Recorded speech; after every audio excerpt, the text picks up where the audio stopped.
Nizami Kino Mərkəzində Azərbaycan Kinematografçılar İttifaqının dəstəyi ilə Azərbaycanın əməkdar jurnalisti, televiziya aparıcısı, yazıcı, publisist və senarist Nadejda İsmayılova ilə yubiley ilində yaradıcılıq görüşü keçirilib.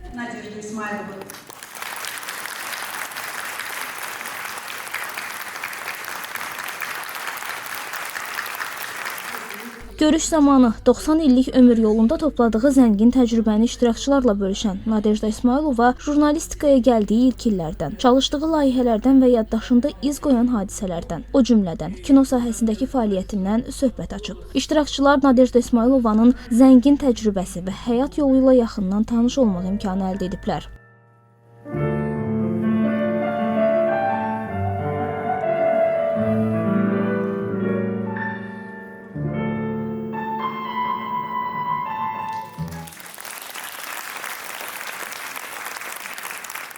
İxtisasca filoloq olsa da hər zaman jurnalist olmaq istədiyini qeyd edən Nadejda İsmayılova artıq məktəb illərindən bununla bağlı qərar verdiyini deyib. Televiziyanın onu valeh etdiyini, sonradan həyat yoldaşı Rasim İsmayılovun sayəsində kino ilə məşğul olmağa başladığını bildirib. O, fəaliyyətində hər zaman bir prinsipə əməl etdiyini vurğulayıb. Auditoriyası, izləyicisi ilə eyni dalğada olmaq. Görüş zamanı həmçinin Nadejda İsmayılovanın həyat və fəaliyyətinin müxtəlif dövrlərini əhatə edən video kadrlar, ssenari müəllifi olduğu filmlərdən qısa fraqmentlər nümayiş etdirilib.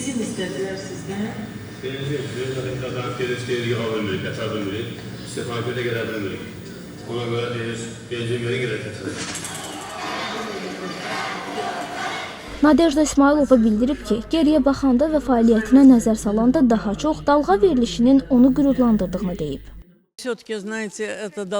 Bu təkcə mənim fikrim deyil, tamaşaçılar da hesab edir ki, dalğa zirvədir. Həmin veriliş sosial ədalətin, həqiqətin zirvəsidir. Ölkənizin ağrı acısını onunla birlikdə yaşadığınız, keçirdiyi çətinlikləri özünüzünkü hesab etdiyiniz zaman sadəcə emosional narahatlıq keçirmirsiniz. Eyni zamanda nəyinsə dəyişməsi, problemlərin həll olunması və həqiqətin üzə çıxması üçün çalışırsınız. Mənim üçün ən böyük dəyər və yaradıcılıq fəaliyyətimin zirvəsi də məhz budur. Qalan işlərimə gəlincə etdiyim hər şeyi sevirəm. Onların bəyənilməməsinə mən yox, tamaşaçı qərar verməlidir. Nadejda xanım neçə illər həyat yoldaşı Rasim İsmayılova birdə bizim qonşumuz olublar. Sonra mən oradan köçdüm, amma mən heç vaxt unuda bilmərəm. Bunu heç Nadejda xanım da bilmir. Rasim İsmayılov dünyasını dəyişəndən sonra belə bir epizodun şahidi oldum. Deməli, eyvanda belə şalı salmışdı çiyninə. Bir tənha qadın bir yerdə dayana bilmirdi. Bax, sürətlə o yana, bu yana, o yana, bu yana, o tərəfə, bu tərəfə gedirdi. Mən onda bildim ki, Nadejda xanım həyatının bəlkə də əsl mənasını itirib. İndi bugün də Rasim İsmayılov haqqında, həyat yoldaşı haqqında danışanda mən hiss eləyirdim ki, o necə, yəni bu illərdə onun qəlbində, onun hər bir hüceyrəsində Rasim İsmayılov yaşayır.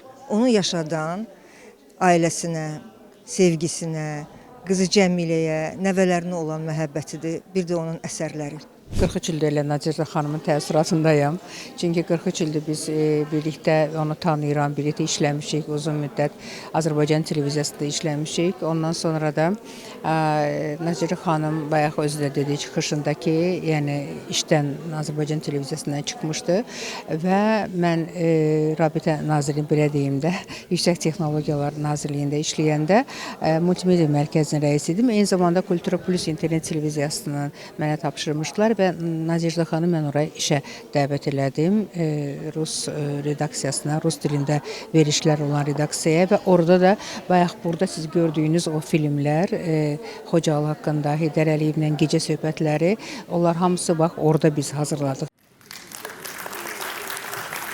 Ömrünü sözə, ekrana və yaradıcılığa həsr edən Nadejda İsmayılova bugün də öz fəaliyyəti ilə jurnalistika və kino ictimaiyyətinin diqqət mərkəzindədir. Yubiley görüşü isə onun zəngin yaradıcılıq səlnaməsinə növbəti baxış oldu.